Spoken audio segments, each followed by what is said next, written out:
পিতার ঋণ কি সত্যিই কখনো শোধ করা যায়?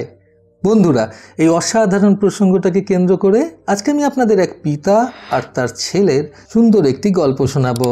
চ্যানেলে নতুন হলে সাবস্ক্রাইব করতে ভুলবেন না এবং অবশ্যই গল্পটি ভালো লাগলে একটা লাইক আশা করব। সৌরভ এখন বছর 28-এর এক যুবক। সে একটা মাল্টিন্যাশনাল কোম্পানিতে উঁচু পদে অনেক টাকা মাস মাইনের চাকরি পেয়েছে। সৌরভের বাড়িতে বর্তমানে রয়েছে তার একমাত্র বৃদ্ধ পিতা অজিতেশবাবু। অজিতেশবাবুর সাথে অবশ্য সৌরভের খুব একটা বনিবনা হয় না বললেই চলে।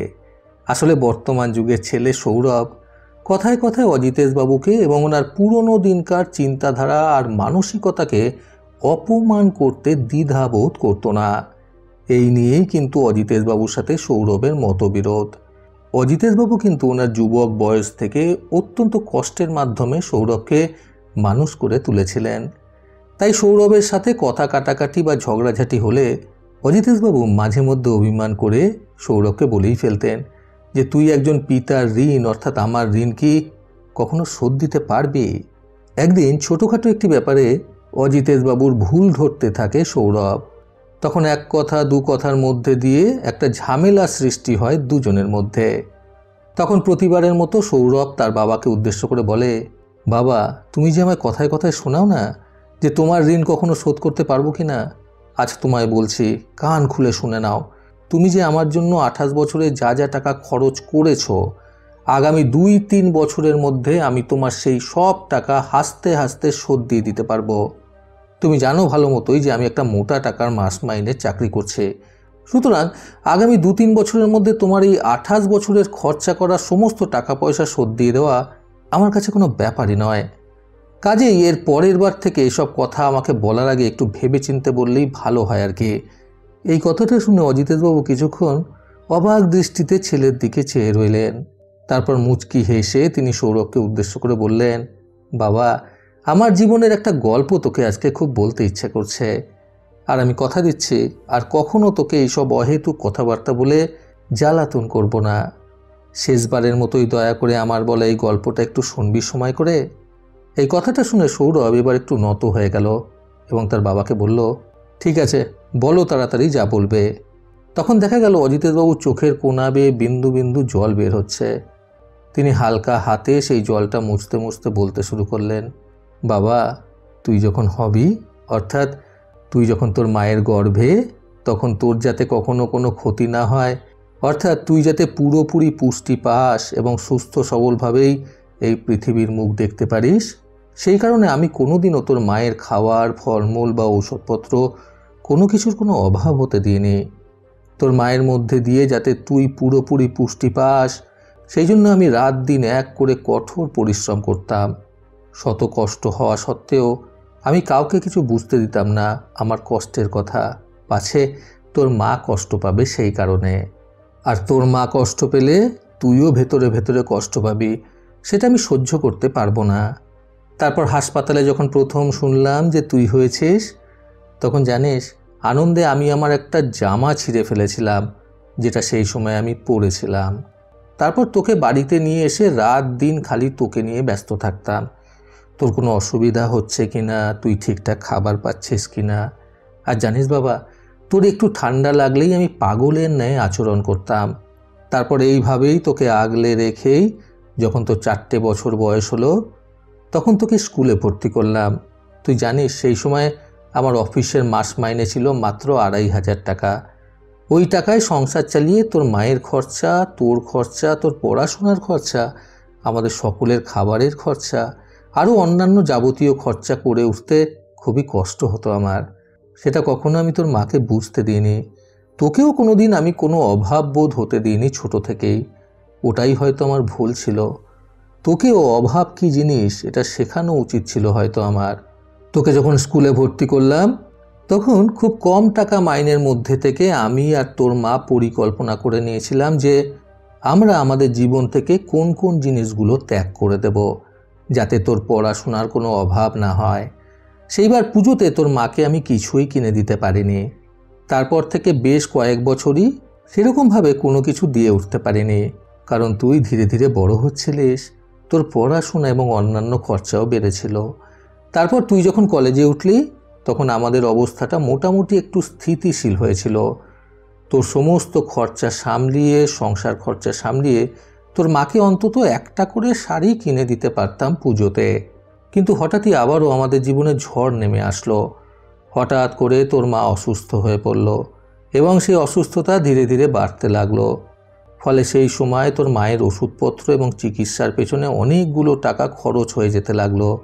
সেই সময় শুধুমাত্র যেন তোর ভরণ পোষণের এবং তোর আবদার পূরণের কোনো কমতি না হয়, সেই জন্য আমি বেশিরভাগ সময় ওভার ডিউটি করতাম।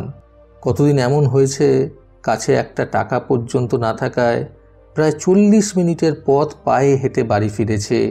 সারাদিন না খেয়ে কাজ পর্যন্ত করেছি শুধুমাত্র তোর ঠিকঠাক মতো দেখাশোনা করার জন্য এবং তোর মুখে খাবার তুলে দেওয়ার জন্য। এসব কষ্ট পর্যন্ত আমি কখনো কাউকে বুঝতে দিইনি, এমনকি বড় হওয়ার পরেও তুই বুঝিস নে। ছোট থেকে জানিস তো খুব কষ্ট করে মানুষ হয়েছে আমি কখনোই চাইনি সেই কষ্টটা আমার ছেলে পাক। আমি যখন কলেজে উঠি তখন থেকে আমার একটা বাইকের খুব শখ ছিল। ছোট থেকে কখনো সেই স্বপ্ন আমি পূরণ করতে পারিনি। ভেবেছিলাম যখন আমি নিজের সংসার করব এবং নিজে রোজগার করব তখন না হয় আমার সেই সব শখ পূরণ করব। একবার শোরুম থেকে একটা বাইক দেখে এসেছিলাম অনেক শখ করে। সেদিন রাতে আমি স্বপ্নে দেখেছিলাম বাইকে চেপে আমি ঘুরে বেড়াচ্ছি, অফিস যাচ্ছি, তোর মাকে নিয়ে ঘুরছি, তোকে নিয়ে ঘুরছি।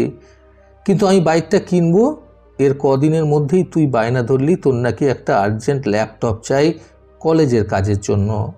আমি অনেক কষ্ট করে তখন তোকে ওই ল্যাপটপটা কিনে দিয়েছিলাম, কারণ তোর কষ্টতে যে আমারও কষ্ট হয় বাবা। আমার তখনকার 500 টাকা তোর এখনকার 1 টাকার সমতুল্য। কিন্তু তুই মনে কর তখন তুই আমার কাছ থেকে 500 টাকা নিয়ে বন্ধুদের সাথে ঘুরতে যেতিস, খাবার খেতে যেতিস, সিনেমা দেখতে যেতিস। মনে পড়ে তোর বাবা এগুলো? তখন আমার কাছ থেকে হাত খরচ নিয়ে তুই কতই না মজা করতিস বল, বন্ধুদের সাথে পিকনিক করতিস। সেই সময় দামি একটা মোবাইল কিনেছিলি তুই। আমি আমার অনেক কষ্ট বুকে চাপা রেখে তোকে ওই মোবাইলের টাকাটা দিয়েছিলাম। কয়েক বছর হলো তোর মা অসুস্থতায় মারা গেছে। আজ আমি বড্ড একা হয়ে পড়েছি রে বাবা। এখন আমি তোর কাছ থেকে 100টা টাকা নিয়ে আমার সুগার প্রেশার মাপাতে যাই। একজন পুরুষ মানুষ থেকে পিতা হতে আমার কোনো কষ্ট হয়নি, বিশ্বাস কর।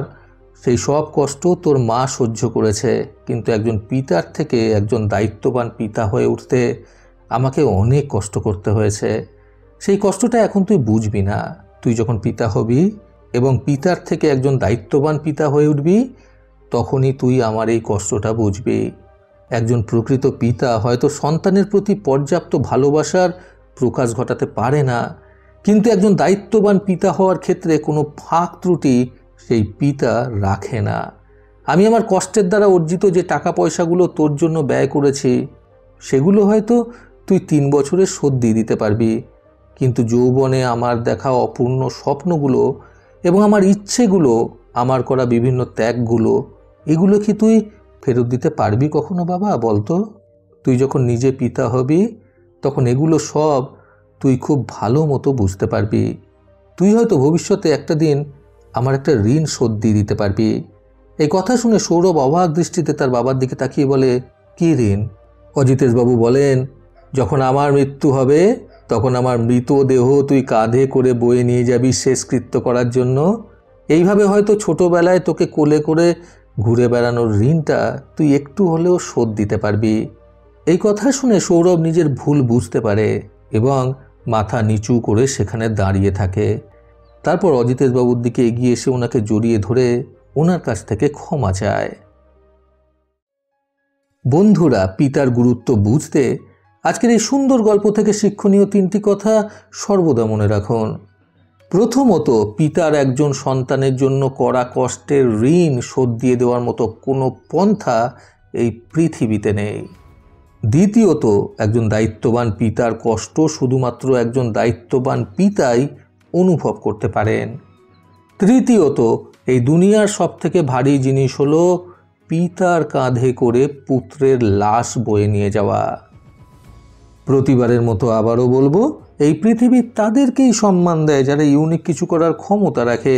সকলের সুস্থ এবং সুন্দর জীবন কামনায় প্রকৃত জীবন থেকে আমি সন্তু চক্রবর্তী আবার আসবো আগামীকাল নতুন সুন্দর শিক্ষণীয় একটি ছোট গল্পের সাথে। ভালো শুনুন, ভালো থাকুন। ধন্যবাদ।